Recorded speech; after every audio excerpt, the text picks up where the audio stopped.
2047 India வந்து ஒரு அமிர்த கால இந்தியாவா மாத்துறதுக்கு ஒரு சிற்பியாக வடிச்சிட்டு இருக்காரு. இன்ஃப்ராஸ்ட்ரக்சர்ல காங்கிரஸ் விட்ட கோட்டையெல்லாம் சரி பண்றாரு. நடுத்தர வர்க்கத்து கையில காசை கொடுக்குறாரு.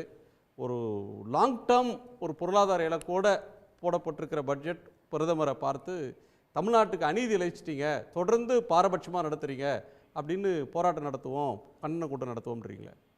எங்களை பார்த்தா இன்னும் உங்களுக்கு வந்து எப்படி தெரியுதுன்னு தெரியல. நான் கட் பண்ணியே சொல்கிறேன், ஏன்னா அதுக்கு நீங்கள் கட் பண்ணுறதை விட. அதனால் யதார்த்தமான உண்மை தளபதி சொல்லியிருக்கிறது. ஒரு பட்ஜெட்டுன்றது ஒட்டுமொத்த நாட்டுக்கான பட்ஜெட்டாக இருக்கணும். உங்கள் சீட்டை காப்பாற்றிக்கிறதுக்காக நீங்கள் ஒரு பட்ஜெட் போடக்கூடாது. பீகாரும் வளர்ந்தால் தானே இந்தியா வளரும்ன்றாரு. எல்லாரும் திரும்ப கேட்குறேன், இப்போ வரைக்கும் பீகாருக்கு ஏன் கொடுத்தீங்கன்னு நாங்கள் கேட்கல, எங்களுக்கு ஏன் கொடுக்கல தான் கேள்வி. நாங்களும் வரி கட்டுறோம்ல, நாங்கள் கட்ட மாட்டோம் சொன்னால் சும்மா இருப்பீங்களா? வரி மட்டும் எங்ககிட்ட வாங்கிப்பீங்க. ஒட்டுமொத்த உற்பத்தியில் எங்கள் சதவீதம் எவ்வளோ? 9% இருக்குது. நீங்கள் எவ்வளோ கொடுக்கணும், எவ்வளோ கொடுக்குறீங்க? முதல்ல ஒரு கேள்வி இருக்குல்ல. மழை வெள்ள நிவாரண நிதி கேட்டோம், கொடுத்தீங்களா? கொடுக்கல. கேட்டால் நீங்கள் ஒரு கணக்கு சொல்கிறீங்க. இதே மழை வெள்ள நிவாரண நிதியா பேரிடர் கால நிவாரண நிதின்னு சொல்லி அதுக்கு பேர் வச்சு நீங்கள் இமாச்சல பிரதேசத்துக்கும் உத்தரகாண்டுக்கும் பீகாருக்கும் கடந்த முறை பட்ஜெட்லேயே 11,500 கோடி ஒதுக்குனீங்களா? ஒதுக்கலையா? கடந்த முறை பட்ஜெட்டில் ஆந்திராவுக்கு எத்தனை ஆயிரம் கோடி நிதி ஒதுக்குனீங்க? நீங்கள் சொன்ன மாதிரி எவ்வளோ ஸ்பெஷல் பேக்கேஜில் நிதி போச்சு பீகாருக்கு? திரும்பவும் பீகார் நீங்கள் தேர்தலுக்காக கொடுக்குறீங்க. இன்னும் அங்கே 6-7 மாதத்தில் அங்கே தேர்தல் இருக்கிறதுனால அங்கே பீகாருக்கு நீங்கள் சொன்ன மாதிரி தான். டெல்லியில் 12 லட்சம் என்னவோ டெல்லிக்கு மட்டும் கொடுத்தா மாதிரி அங்கே போஸ்ட் வச்சு ஒட்டியாச்சா? இப்போ பீகாரில் போய் போஸ்ட் வச்சு ஓட்டுவாங்க. அதுக்கு தான் நீங்கள் செய்கிறீங்க. நீங்கள் பீகார் கொடுத்ததை பற்றி எங்களுக்கு தேவையில்லை, எங்களுக்கு ஏன் கொடுக்கல? சகோதரர் சொன்னார், என்னது பணவீக்கம் வந்து கட்டுப்படுத்த முடியும் அப்படின்னு சொல்லி. என்ன கட்டுப்படுத்துவீங்க? விலைவாசியை கட்டுப்படுத்தாமல் பணம் எல்லார் கையில் எப்படி இருக்கும்? தொழில் நசுங்கிச்சு, டோல் ரேட்டை ஏற்றிட்டீங்க, இஷ்டத்துக்கு டோல் இன்க்ரீஸ் பண்ணினே இருக்கீங்க, டீசல் பெட்ரோல் மேலே சர்சார்ஜஸ் போட்டுக்கினே இருக்கீங்க. எப்படி குறையும் விலைவாசி? இது குழந்தை கூட தெரியும். டீசல் பெட்ரோலு டோலு வாடகை ரேட்டு ஏறிச்சுன்னா எல்லா பொருளோட விலை ஏறி போயிடும். சிம்பிளான ஒரு விஷயம். இதை கட்டுப்படுத்துறதுக்கு என்ன பேசியிருக்கீங்க? நீங்கள் வரப்போது ரூபாவோட மதிப்பு என்ன? இன்றைக்கி 87 ரூபா இருக்குது. அதை கட்டுப்படுத்துறதுக்கு எங்கே இருக்குது இங்கே திட்டம்? என்ன நீங்கள் வந்து 47க்கு போயிட்டீங்க. முதல்ல 2025 பேசுவோம், அப்புறம் 40. ரூபா மதிப்பு முடிவாகிறது வந்து இந்தியாவில் இருக்கிற சூழல் பற்றி மட்டுமா? ஒரு சர்வதேச காரணிகள் இருக்கு இல்லையா? அப்போ பிரதமருக்கு அதில் எந்த பங்கும் இல்லையா? விஸ்வகுரு தானே, நீங்கள் கட்டுப்படுத்துங்க. நீங்கள் நினைச்சாதான் உக்ரைன் போரை நிறுத்திடுவீங்களாச்சா? நான் என்ன அதுக்கு என்ன நடவடிக்கைன்னு கேட்குறேன். நீங்கள் நாளை காலையில் எல்லாத்தையும் மாற்ற முடியும் உங்களான்னு நான் சொல்லலை. அதுக்கு எதாவது நடவடிக்கை எடுத்துறீங்களான்னு கேட்குறேன். வேலையில்லா திண்டாட்டத்துக்கு ஏதாவது நடவடிக்கை இருக்கா? சகோதரர் சொன்னார் 5 கோடியை 10 கோடி ஆகிட்டாங்களா, 10 லட்சத்து 20 லட்சம் ஆகிட்டாங்களா? எங்கே ஆகிட்டாங்க? தொழில் செய்கிறவங்களுக்கான கடன் நான் நிரூபிக்கிறேன் இல்லைன்ட்டு. நான் ஆன் ஸ்பாட் நிரூபிக்கிறேன், லைவ்லேயே நிரூபிக்கிறேன். எத்தனை பேங்க்குக்கு வந்து நோட்டிஃபிகேஷன் அனுப்பிச்சிருக்கீங்கன்னு சொல்லிட்டு கடந்த பட்ஜெட்டில் சொன்னதுக்கு எத்தனை மாதம் கழிச்சு நீங்கள் நான் லைவில் நிரூபிக்கிறேன். நான் தயாராக இருக்கேன். சகோதரர் போட்டிக்கு தயார்னா பேங்க்லேருந்து பிரான்ச்லேருந்து யார்கிட்ட எந்த பேங்க்லேருந்து வரைக்கும் சொல்லுவேன். அப்போ நீங்கள் என்ன செய்கிறீங்க?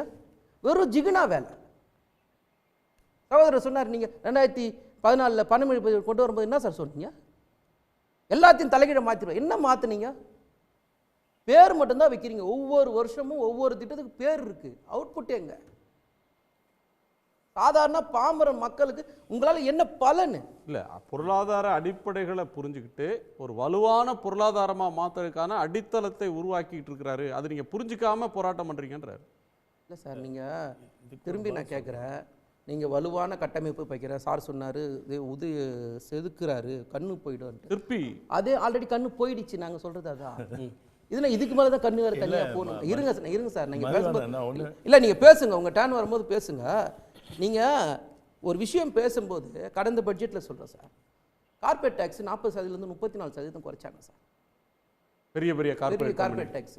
நீங்கள் G20 மாநாடு சக்ஸஸ்ன்னு சொன்னீங்கல்ல, அதில் சூப்பர் ரிச் டேக்ஸ் 2% கார்பரேட்டுக்கு போடணும்னு சொன்னீங்கல்ல, ஏன் இது வரைக்கும் போட மாட்டீங்க?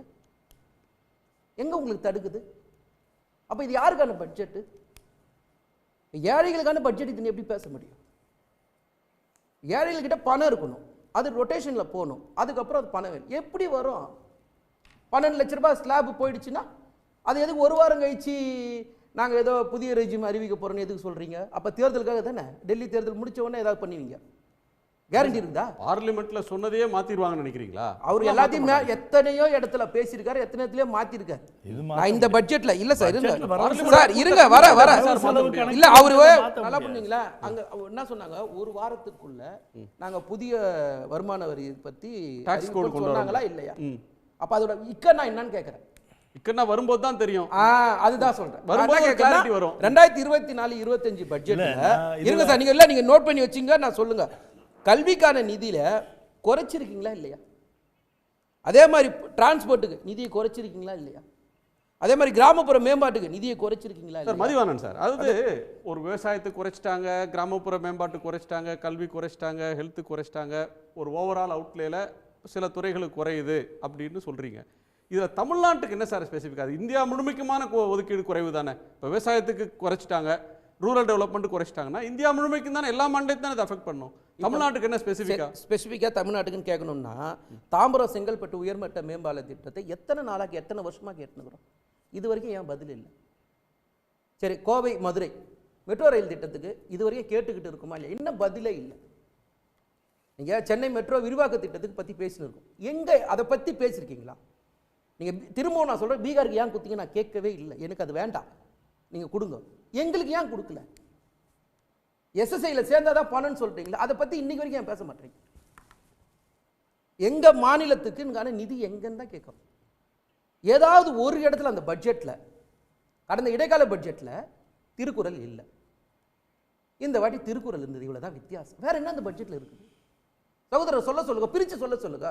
கல்விக்குள்ள இவ்வளவு நிதி தமிழ்நாட்டுக்கு ஸ்பெஷலா இருக்கு, இல்லைன்னா தமிழ்நாடு பட்ஜெட் மாதிரியே பேசுறேன். நான் தமிழ்நாடு பட்ஜெட் மாதிரி பேசுறேன். ஒரே நிமிஷம், இது மட்டும் ஒரே நிமிஷம் இல்ல ஒரு நிமிஷம் இல்ல ஒரு நிமிஷம் நான் சொல்லிடுறேன். இல்ல நீங்க குறுக்கிடுங்க, நீங்க குறிப்பிட்டு வச்சீங்க, நான் கேக்குறேன். சார் அவர் சொல்றதே தமிழ்நாடு பட்ஜெட் நினைக்காதீங்க sir, national budget Tamil Nadu budget மாதிரி நினைக்கிறீங்க. நான் பதில் சொல்றேன். இடைக்கால பட்ஜெட்ல பீகாருக்கு எத்தனை திட்டங்கள் ஒதுக்குனீங்க? ஒண்ணு. அதே மாதிரி ஆந்திராவுக்கு எத்தனை திட்டங்கள் ஒதுக்குனீங்க? இந்த பட்ஜெட்டில் பீகாருக்கு எத்தனை திட்டங்கள் ஒதுக்குறீங்க? எங்களுக்கு ஒரு திட்டம். நான் கேட்குறது ஓவரால் எங்களுக்கு வேண்டாம். குறைந்தபட்சம் தமிழ்நாட்டுக்கு இந்த ஒரு 2 திட்டம், நான் டெல்லிக்கு இது 2 திட்டம் அப்படின்னாவது உங்களால் சொல்ல முடியுமா? இதுதான் கேள்வி. இப்போ 120 உதன்கட்டு விமான நிலையம்னு சொல்கிறீங்க சார், ஃப்ளைட்டே இல்லை சார் உங்ககிட்ட. எங்கள் வீட்டு காசு எடுத்து நீங்கள் கட்டமைச்சிட்டு யாரு கொடுக்க போறீங்க அந்த ஃப்ளைட்டை? இது அதானி கம்பெனி தான் கொடுக்க போறீங்க. ஏர்போர்ட் கட்டறதே அவருக்கு கொடுக்கறது செய்றீங்கன்ற நான் திரும்பி தமிழ்நாட்டுல இருக்கு. நான் அவர் பேசும்போது அவர் எல்லாம் பேசினாரு. நான் பேசுறதுல தப்பான கருத்து இருந்தா அவர் சொல்லுங்க, நான் ஏத்துக்கிறேன். நான் மாத்தி கட்டமைப்பை உருவாக்குறாங்க. காங்கிரஸ் காலத்துல இன்ஃப்ராஸ்ட்ரக்சரை சரியா உருவாக்கல, இப்ப உருவாக்குறாங்கன்றது நீங்க வேற கோணத்துல பாக்குறீங்க. அதை வேற கோணம் இல்ல சார், எல்லாமே ஜிகுனா. திரும்ப திரும்ப சொல்றேன், ஜிகுனா ஜிகுனா ஜிகுனா. மோடி மஸ்தான் வித்தியான்னு சொல்லுவாங்கல்ல நம்ம ஊர்ல, அந்த மாதிரி இது ஒரு மோடி மஸ்தான் வித்து, அவ்வளவுதான். இதை நீங்க கடந்தலாம் நீங்க எதுவுமே பார்க்க வேண்டாம். இல்ல அதாவது இல்ல நீங்க சொல்லுங்க சார், நீங்க வேணாம்னு சொல்லுங்க, நிறைய சொல்லவே இல்ல சார்.